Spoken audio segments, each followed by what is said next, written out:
What separates the greatest performers from the rest of us? What secret techniques do they know? What knowledge do they possess that only can be found with the most elite teachers in the world? Today, I'm speaking with someone who has coached these elite performers and their teachers too, and he has some things he would very much like you to know. Welcome to Zeitgeist Radio. I'm Morgan Rowe. Today I'm speaking with a piano performer and teacher who uses the Taubman method of piano teaching. He has worked with hundreds of students and teachers and has coached several of literally the world's best piano performers. My guest today is Robert Durso, a piano performer and teacher based in Philadelphia. Robert, welcome to Zeitgeist Radio. Thank you so much. Thank you, Morgan, for having me. I'm very excited to be here. Uh, really ready Okay. to share whatever I can offer in terms of I'm piano playing, piano study, all of it. Yes, I'm honored to have you on. You are quite an esteemed guest here. So, how would you describe in your words who are you musically? Um, so musically, I appreciate the journey of learning music, of memorizing music, or playing with other instruments. I love the performing process. I like what it allows in terms of growth for myself, for my students. My big passion is teaching. I love teaching. I work in a very specific area. Um, I work with the work of Dorothy Taubman, which is the Taubman approach, which we'll probably talk more about. Yes. But yeah, the joy of learning, the constant challenge of whomever's in front of me and helping them with whatever challenges they're experiencing. You brought up Taubman. Let's start with her. When did you first interact with her, and what about her made you want to go deeper into study with her? Um, so my first awareness of Dorothy Taubman was someone mentioned her in a course I was taking in my first or second semester of my master's degree. And they just said one sentence. They said, "There's a woman in Brooklyn and she knows a lot about playing the piano."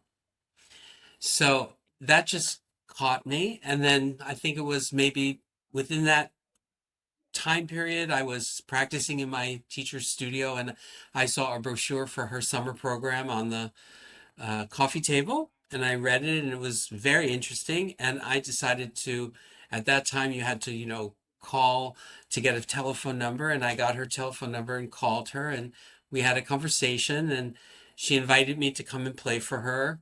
And it was Christmas Eve of 1982. Wow. And I had my first lesson with Dorothy Taubman on Christmas Eve of 1982.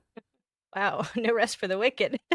What was that like, and what defined that moment for you to where you now dedicate your entire professional life or part of your professional life to working her method? Well, I think it's important to clarify the context in which I was seeing her because I had already been to three actual very prestigious schools. I started at Peabody Conservatory in Baltimore. I was in a master's fellowship at Temple University.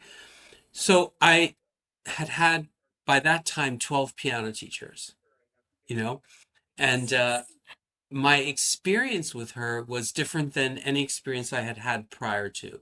So I grew up in what one would more or less call a formal conservatory environment. The expectation was that you came in, you played through at least minimum of a movement of a piece or an entire piece, and then you kind of waited for your teacher to make some kind of judgment about it, and then you got to work and they told you what they wanted to hear, and you were pretty much told, practice hard, make it happen, and come back next time with those results. So that was the basic format that I grew up with. I mean, there was nothing really. The first thing she asked me was, are there any parts that you've practiced and they're not turning out well each time you play? And I thought that was a very strange question. I had never been asked that question before.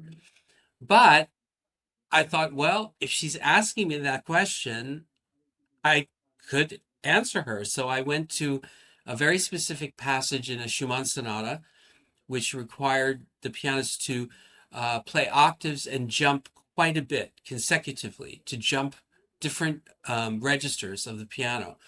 And I never knew if I was going to get all those notes or not. It was kind of like, well, here it goes this time. Let's see what happens. And she came to the piano and she demonstrated a way to move between the notes. And we kind of rehearsed it maybe once or twice. And then she said, now go faster. And in that moment, I experienced something at the instrument that I had never experienced before. It was as if my hands took off on their own. There was an ease and a security at the same time in a way I had not experienced before. Ah, So cool. that was very, very strange because no one had ever, I had been very clear after approximately 12 piano teachers by this time that no one showed me that. People showed me a lot of things, but people did not show me that. And the whole lesson went like that. I used to basically what we call trouble spots, and she implemented certain things. And each time there was a different experience of the passage. Suddenly, something that I knew I had practiced and struggled with became accessible. So that just completely like rearranged all the molecules in my brain. I mean, everything that I had thought about piano and piano practicing was then very much, um, you know, in a limbo kind of state. I was receiving very, very new information. So that's what interested me. And so it was so funny because she said to me at the time, she said, what are your goals? And the teacher that I'd gone to prior for my master's degree asked me the same question. And when I answered it to him, I said, well, I want to perform and be a pianist. And he said, well, I won't take you if that's your goal because I think you should have a goal of being a teacher. So I Yeah. thought when she asked me that, I shouldn't make the same mistake again. And I said, well, oh, I want to be a teacher. And she said, well, I would only take you if you wanted to be a performer. So, so it's quite a twist of fate Can't. there. Can't win. So I began actually, my fundamental work was with Edna Golansky, whom I now work very closely with, and we have an institute together. And for several years, the first years, I worked really exclusively with Edna. And then at a certain point, I began to have my lessons with Taubman and always had lessons with Edna. So Taubman became something that I went to on a regular basis. But Edna, I would see each week, and Taubman, I would see every other week, and that went on for many years. It worked perfectly together. It was a fascinating experience to um, kind of experience people working with the same material in slightly different ways. And Yeah. I gained a lot of knowledge from just that, actually. Um, and I felt very fortunate to have had the background with Edna because it's very interesting. Edna's implementation of the work was so much how my brain worked, and I could really get it. And Taubman was more, I would say, in a funny way, like the magician of the group. She could do something and she could make a moment magical, but the real understanding of the work, the real depth of the work, I really received that and continue to receive from my work with Edna. So um, it was really a in the right place at the right time, I feel, kind of moment. Yeah. I can tell just watching you talk about it. Sounds kind of magical. So eventually you did decide to start teaching. C Since we're spending a decent bit of time talking about the Taubman method, can you give a very high level, what are we talking about, so that we can get a little more in detail later? But what is this? What makes her different? Yeah, if you're looking at the approach from 30,000 feet, what you would see is basically that people have difficulties playing the piano physically, and her work actually addresses those issues in a very concrete and matter-of-fact way. So the work deals with how we line ourselves up, which is area of alignment, and how we move. And this combination of how we line ourselves up, how we move, and how we interact with the instrument itself creates a kind of science of movement that's completely fascinating. And then this science of movement becomes kind of a framework and a vocabulary that people practice from so they're able to solve their own problems. So they're not dependent on somebody being there to solve their problems or dependent on what I call extrinsic ideas, like I'll play it 500 times so that I can play it once. So kind of endurance training period. Well, if those 500 times have all the movements and alignments that are not correct, it doesn't matter how many times you play it. Yeah. So that's what was so fascinating about the work was that there was an immediate physical recognition of something becoming much easier, more facile, and sounding better. That's the other thing, is that if we talk about controlling sound and controlling different textures, which is all about making music, different colors, how do we do all of that? If you're so physically locked up, it's not possible to really control the instrument in that way, in an effortless way. So that's where music gets not so highly performed because there are inconsistencies in sound, there's holes in the texture, there's unevenness, and all of those things are so solvable, really solvable at actually every level. um, if people go to my website, if they're all interested, I have some videos of students, and there's some from a few years ago of very young children playing, and you can see the effortless quality that exists in them, just like it exists in the older students who are even more developed. But that quality of not having to fight the instrument is really at the heart of what Taubman was really determined and committed to helping people with. She really wanted to help people. So it's very strange in one sense because a lot of piano study, in my opinion, has a lot to do with impressing your teacher enough so that they don't have a lot to say. That's the goal. And in this, Taubman would always say, please, please complain as much as possible about everything. Then I can really help you. That was very strange to me because I grew up in a conservatory environment where you wore a bow tie and you went to every lesson, and you sat at your piano and your teacher sat at the other piano, and you played and they played and then you played again, and then you wonder, well, I hope I did what they asked. And this was putting the pianist in the driver's seat. So that's how it developed. And then, developing with the teaching and doing it well, I was put on the faculty. And then eventually, with the new institute, I became responsible for training teachers in this work. So a lot of my work now has to do with training the enormously dedicated group of people who want to teach this work well so that other generations can have it available. Sounds like a much healthier relationship with your instrument and also with your teacher. Yes, because it's really a teamwork. Yeah. Um, I have things to offer, but I always tell people it's you that will draw it out of me. It's how you demand it in your own playing that will help me know what next to say to you because it's your needs, it's your struggles, it's what you find difficult. And let's face it, I mean, we're not trained to evaluate this process very well because I've taught now 45 years inside of this work, and I ask every student, what are the two things that happen when somebody plays the piano?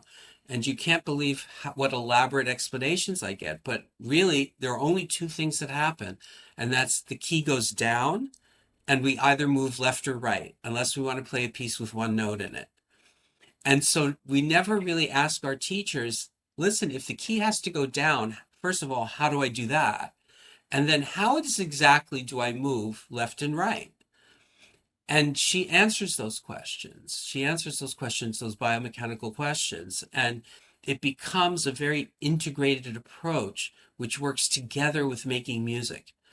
So it's ultimately, for some, it's completely a foundation they've never had, but for many, it fills in the missing pieces of their foundation.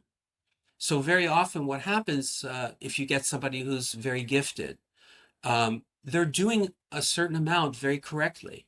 So this clarification stimulates the system to work at a very much higher level. Eventually, all of it becomes very intuitive. One doesn't think about it. It's like when you learn how to ride a bicycle, you definitely learn some skills. You have to learn how to steer, you have to learn how to pedal. But ultimately, when you get balance, you have an experience of riding your bicycle. And then you're not tuning into the components of it. You're not tuning into how you're steering. And if you do, if you start to ask yourself questions while you're doing something that's already automatic in your system, it feels very strange. If I start to think, how are my feet pedaling? It feels very weird. Sounds like a delightful experience of music versus analysis of your ability to make the music happen. Yeah, it's interesting. I was doing a lot of reading about, of course, constantly reading about learning processes and how people learn and stuff. And initially, information goes to the surface level of our brain. But as we deepen it, it goes into the deeper recesses of the brain where it can be recalled more automatically.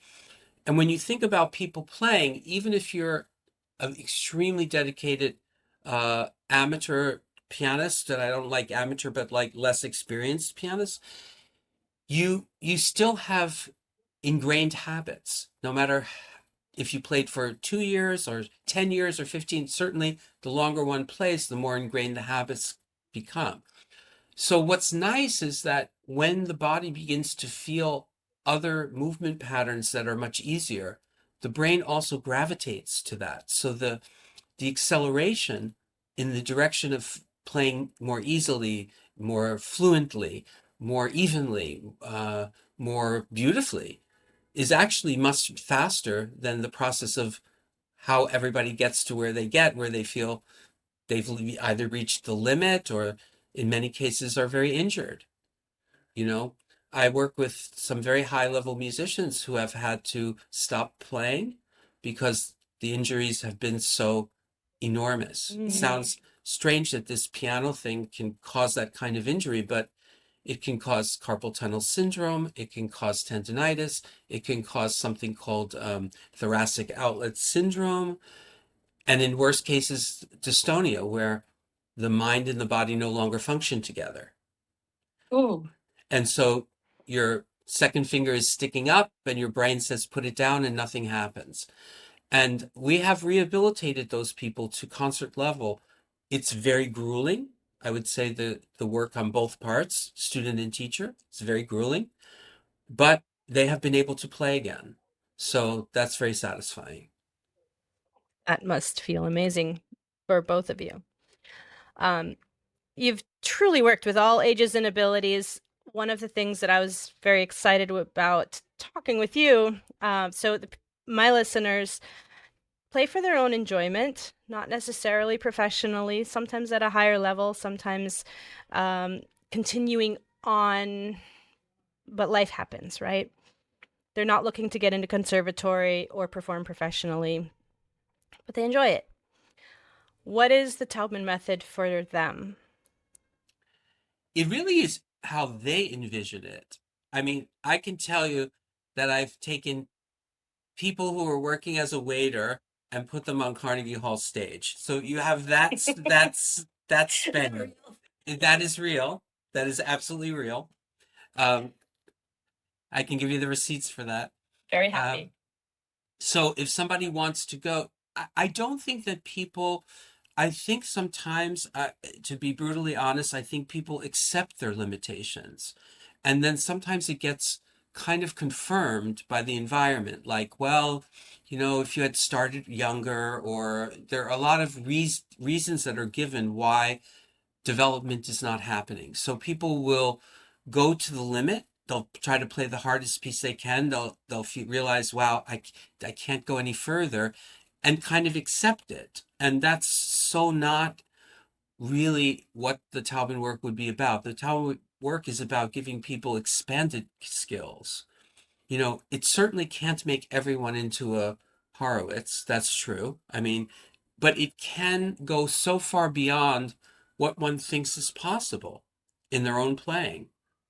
And I saw it many, many times over.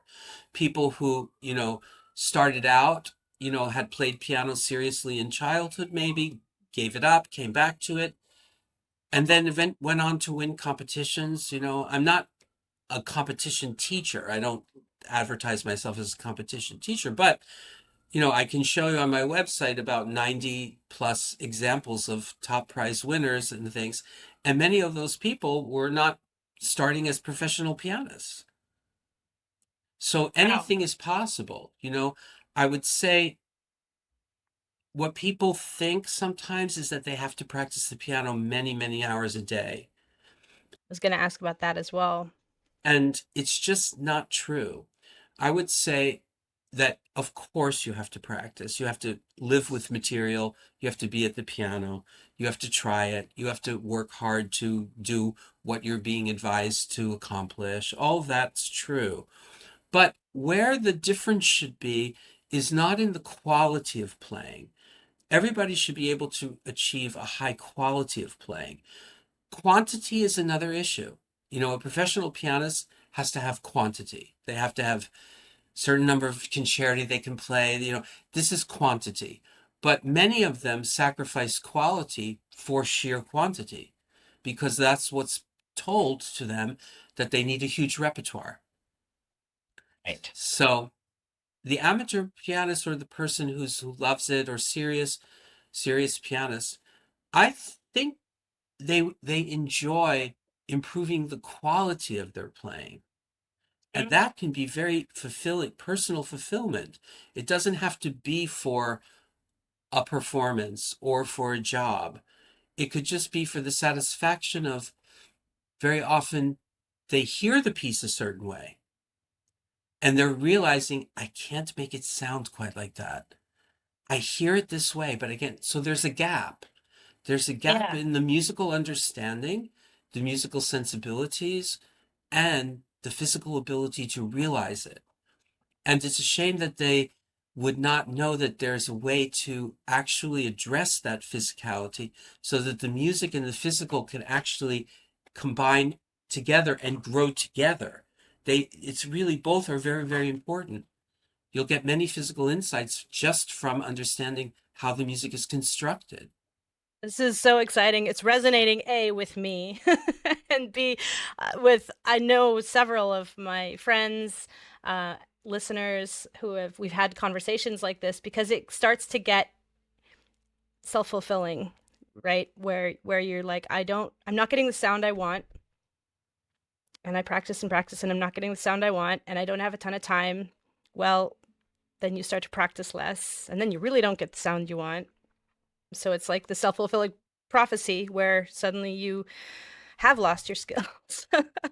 Yeah, yeah. It's interesting. I always say, if people could consider a few things in before they make a value judgment upon themselves. One is, how is it that very young children, sometimes 6, 7, and 8, can play very difficult repertoire? You can go on YouTube. If you put in Chopin etudes, 7-year-olds, you'll get hundreds and hundreds, thousands of entries of them playing them rather well. Yeah.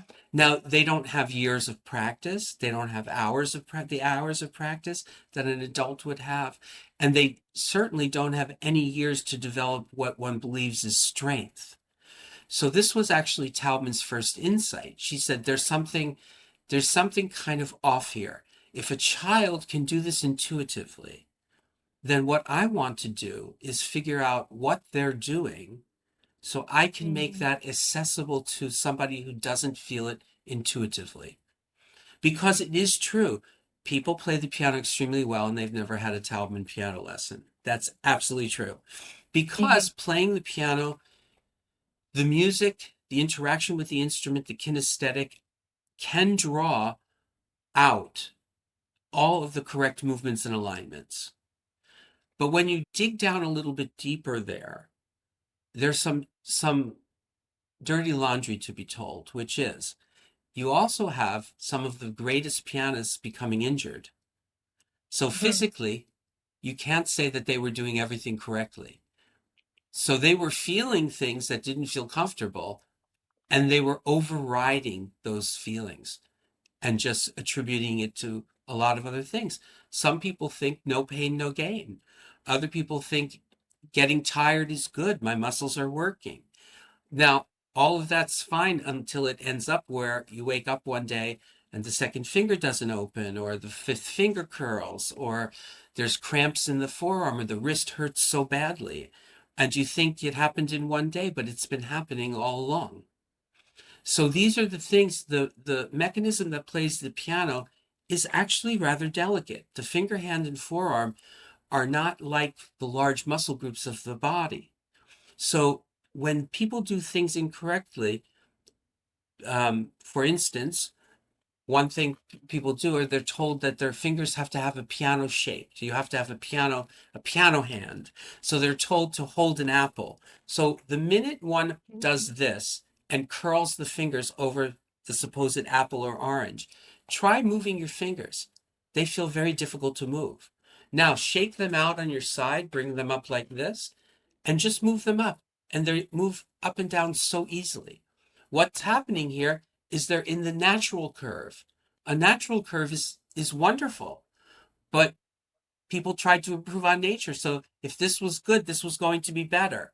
So curling the fingers was going to be better. Meanwhile, biomechanically, it tightens the hand, it tightens the wrist, the hand can no longer move freely, and that all results in tension in the forearm. And then what happens very often is people have these kinds of tensions and someone advises them to relax. And Yes. and so they say, you look a little tense when you play. And so the logical thing is to relax, So what happens when you relax is nothing has been corrected. Now you have another layer. Like imagine relaxing completely in a beanbag chair, right? You can kind of feel that. And somebody yells fire. Can you imagine the effort it takes to get yourself out of that state? So this is what's happening at the piano when you have to do things quickly and fast and tempos, and you're simultaneously relaxing. Those are diametrically opposed things. They don't work together. How about we figure out how to move such that the body doesn't create those tensions in the first place? And this was really her work. How about that? This was her work.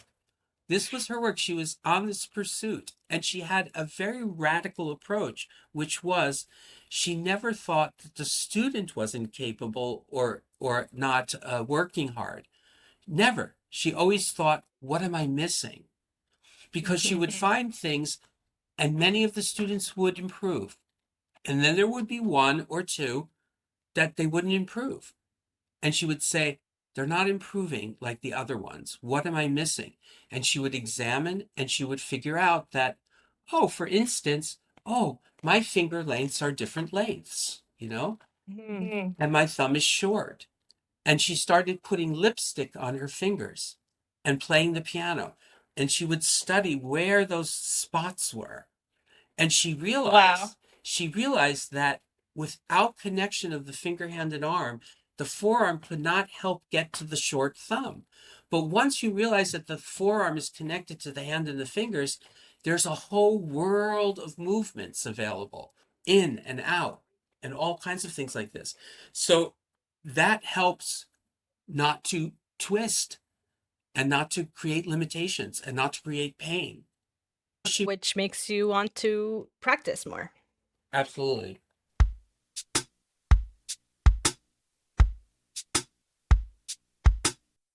I don't usually read biographies on this podcast, but I want to make an exception for Robert here. He attended the Peabody Conservatory of Music, which you may have heard of as one of the top music conservatories in the country.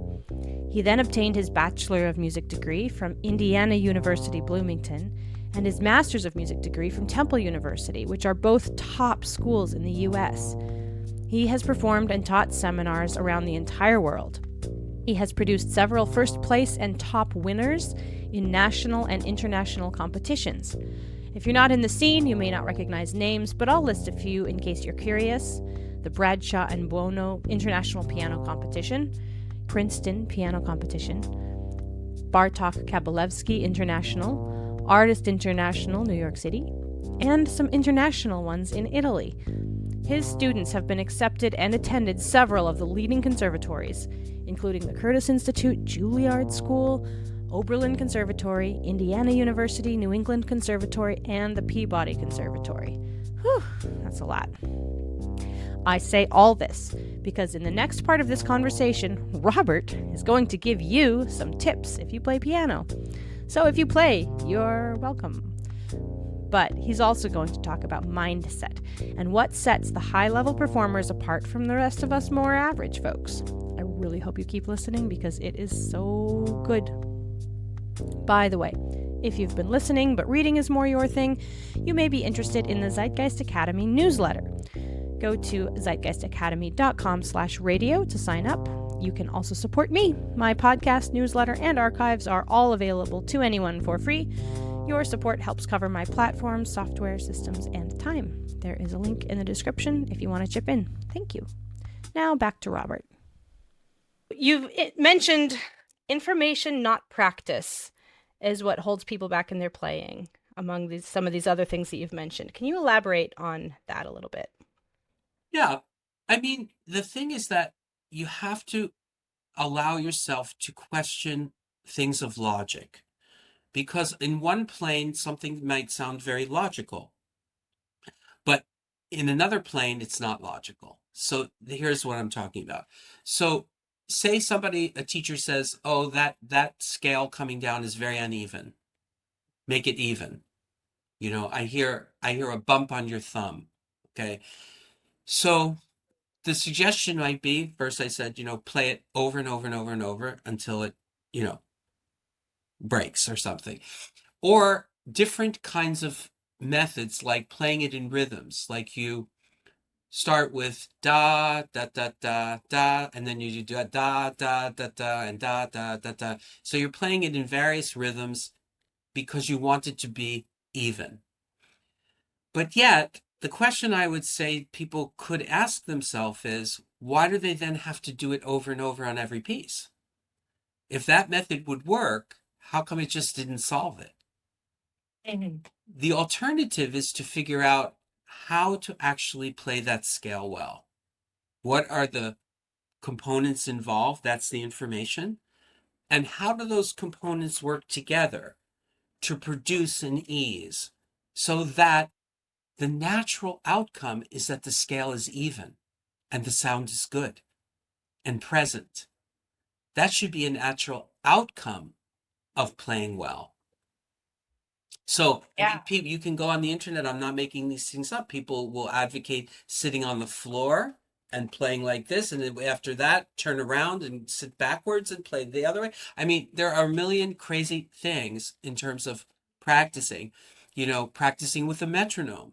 Well, if I get out of a chair incorrectly and it hurts my back, doing it slowly the same way and increasing my speed with the metronome is not going to make my back feel any better. So what I need to understand is how to move out of the chair well. And when I understand that, that's information. And then information is what we call practicing, is really rehearsing correctness. And I like to use rehearsing versus tell someone to go practice. We have to get it into condition where it works. When it works, we rehearse it. Because rehearsing doesn't imply anything different. Like the dress rehearsal is not a different thing than the play.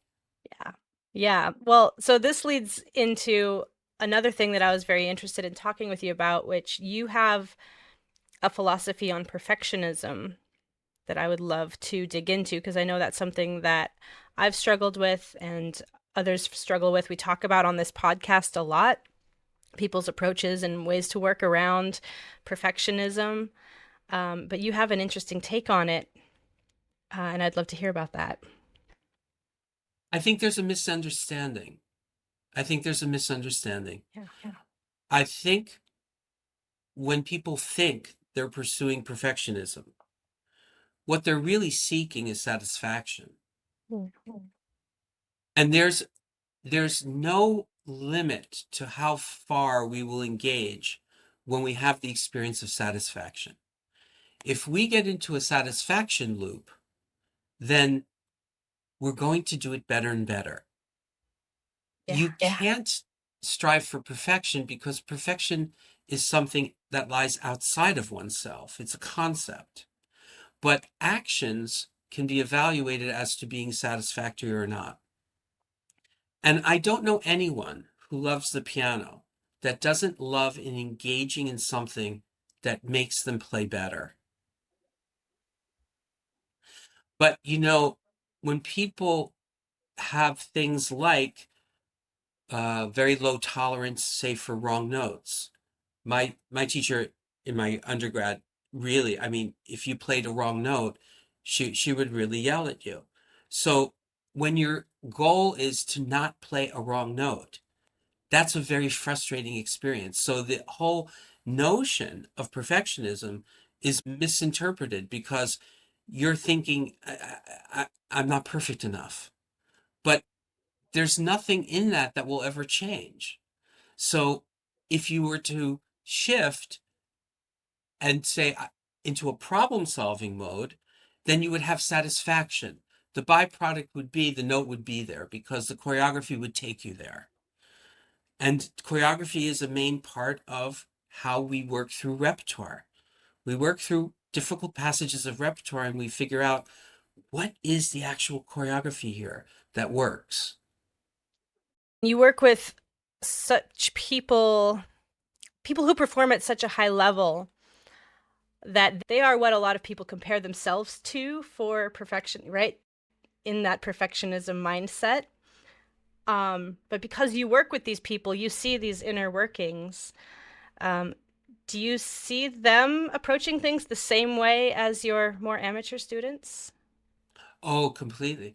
That I was going to say there's really I haven't seen a very big difference in any way, physically, mentally, emotionally, spiritually, really, between somebody who loves music and plays at maybe a less experienced level and somebody plays at the top level. They're all Wow. dealing with the same things. They're all dealing with the same things. Myself included. Myself included. You know, I had recent experience. Somebody heard me give a lecture in New York. They were going to go back to their country. They were going to go back to New Zealand and they changed their plans and they came to Philadelphia. They stayed for 10 days so I could work with him for 10 days. I couldn't believe the amount of issues there. So it was really all of a sudden I was like, oh my God, I have to deliver. They have changed their life. Yeah. So I had to find a way to deliver what he needed. And we got there. We got to the work we needed to do. But so we're all constantly challenged by whether we're good enough or, is it gonna work out or not? I mean, those are very common things, or, am I good enough to make it, so to speak? But, I find that when the shift becomes a deep inner knowing of the material, a deep inner knowing of your surety at the instrument, there's a more willingness to kind of be accepting, like it will go where it will go. And it usually goes much further career wise because the opportunities become easier to meet. Yeah. Wow. So if someone is listening right now and they want to go sit down at the piano today, and let's say they're an average person in this demographic that we've been talking about, the non-performers, what is one thing that you would recommend that they can do to start improving their playing right now? Yeah. First of all, I think a big thing, it's just a smidget of the work, but it's a very important thing, is that the finger the hand and the forearm have to be lined up. So if you're at the piano and your wrist is down like this, nothing good is going to happen. So you can't put the wrist way up. You can't, it's an alignment issue. The wrist actually is a place that joins the forearm to the hand and the fingers. So feeling that there's a connection from the fingertip all the way to the elbow is a very important thing. I would say stop curling your fingers, okay? And the other thing is stop twisting. And this is a big help.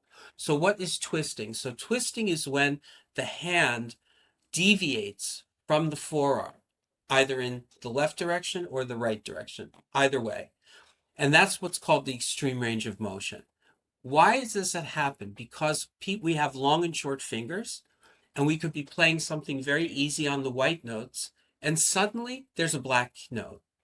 So if you can imagine the D minor, the two-part invention, as you go up, you're going up from D, you're going all the way to a B flat.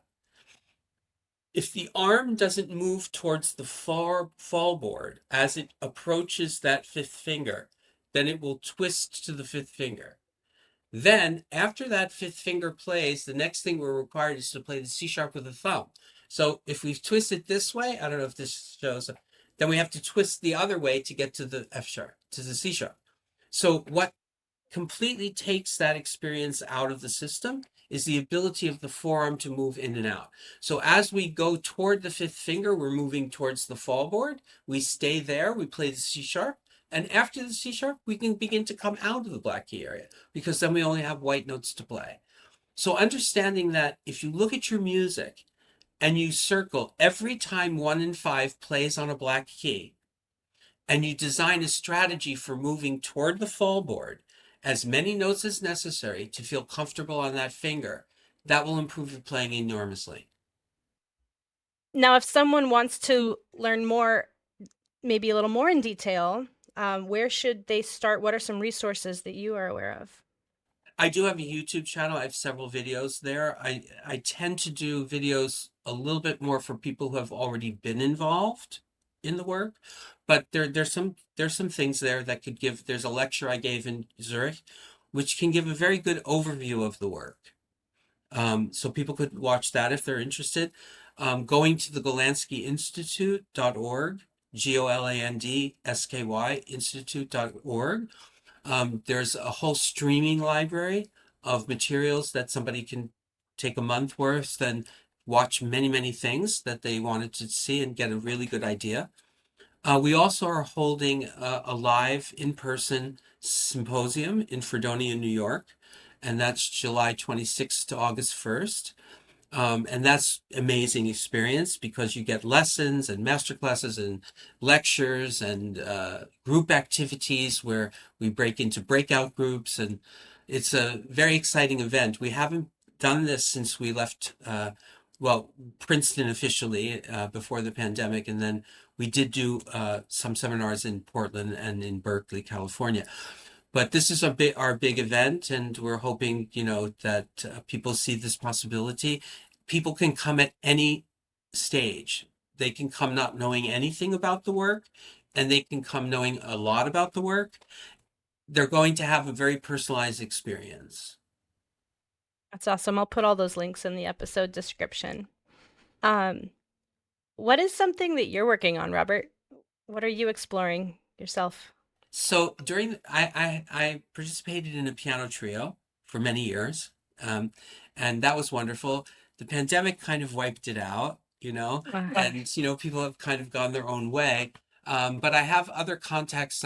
And recently I was invited to play a concert next season in Connecticut, and I invited my friend who plays in the Philadelphia Orchestra. He's in the first violin section. He's a former Curtis graduate. He's a phenomenal violinist. So we're beginning to we've kind of selected parts of the program, and learning it, and very excited to play chamber music. I played some chamber music last year with a cellist, and I really do love the trio design. Playing piano trees is it's the ultimate for me. But I also love the duo. It's wonderful too. Oh, that's exciting. Um, is there anything that you wish more people knew about piano as an instrument of expression? We talked about that briefly as well before we wrap up. I feel like in that regard, anyone who's drawn to the piano has an expressive gift. I don't believe people Hmm. who have no expressive gift are drawn to the instrument. I think the frustration is that the ears develop at a much greater rate than the ability it develops. And I think if you want to give yourself that opportunity to see if that gap can be bridged, I think the work is very significant for that niche. No matter where you start, there's another place to get that you can get to. Um, and I want people to know that there's enormous potential, enormous hope. And that's all something Taubman always said. She was Mhm. inspired by human potential. And, I've witnessed it too. I've witnessed people who never thought they could play a certain piece. And I've dealt with some of the most injured pianists on the globe, actually. And I've worked with um, people who have called me and they can no longer use utensils to eat. They can't type. They can't drive. And then a year and a half later, they're playing the Prokofiev Second Piano Concerto with an orchestra in Argentina. So that is possible. That is human potential. And anywhere less than that is also valuable. It might be just like, I can't get through the Pathetique Sonata without getting tired. Don't live the rest of your life saying, well, I play the Pathetique Sonata, but I get tired in my left hand. There's a way to not get tired in your left hand. Sounds crazy. I know. Nobody talks like this. I know. It's absolutely crazy. I mean, really. And you can imagine how shocking all of this was when Taubman first came out and said all of this.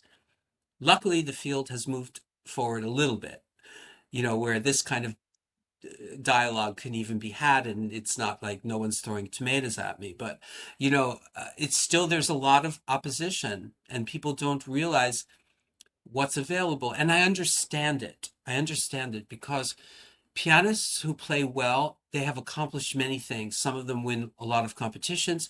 They have very big teaching jobs, so they can't imagine that there's information out there that they wouldn't have already known. But I always ask, that's looking inside yourself. Look inside the hearts of the students. What are the students wanting? What are they aspiring to? What are you making possible for them? And there's no shame in finding out information that can further that project and help other Yeah, people. amazing. Well, I end each podcast episode with sharing what I call a zeitgeist moment.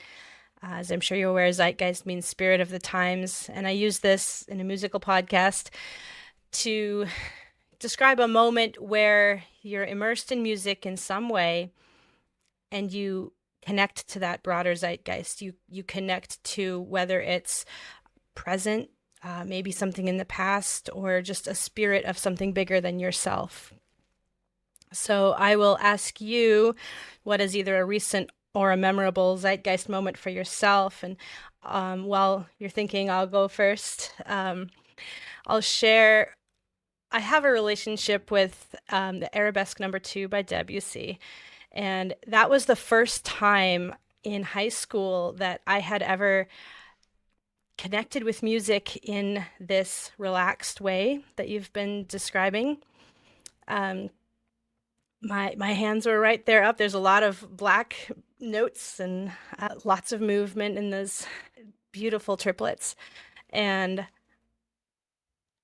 I remember playing it, performing it for the first time, and that was the first glimpse I ever had of uh, really like water or butter. It just flowed, and it was the most musical I had ever played anything. And I felt so relaxed and just calm and at peace, which was in a performance setting unusual for me. And that was kind of a key moment, not just that moment of performing it, but working it up and getting it to that satisfaction, I guess. I decided to pursue music in college. I had kind of been, that's not a profession. Don't study music, but that experience of working with Debussy and feeling like I knew him and he knew me, and there was just this magical in that moment that really drove the rest of my life. Um, Well, so interestingly enough, if I can just say, there must be something about that piece because many, many years ago, I had a student, Nathan, and he didn't practice much, but he did. He was smart and he did well. And then I gave him that piece, and then he performed it. And after he performed it, he said, "I have to be a pianist." So there may be something transformational in that piece. be so. You know, so it happened twice. I'm sure it's happened many more times. So that's a beautiful story. Yeah. Well, I would love to hear from you. What's either a memorable or a recent moment where you felt connected to something bigger than yourself?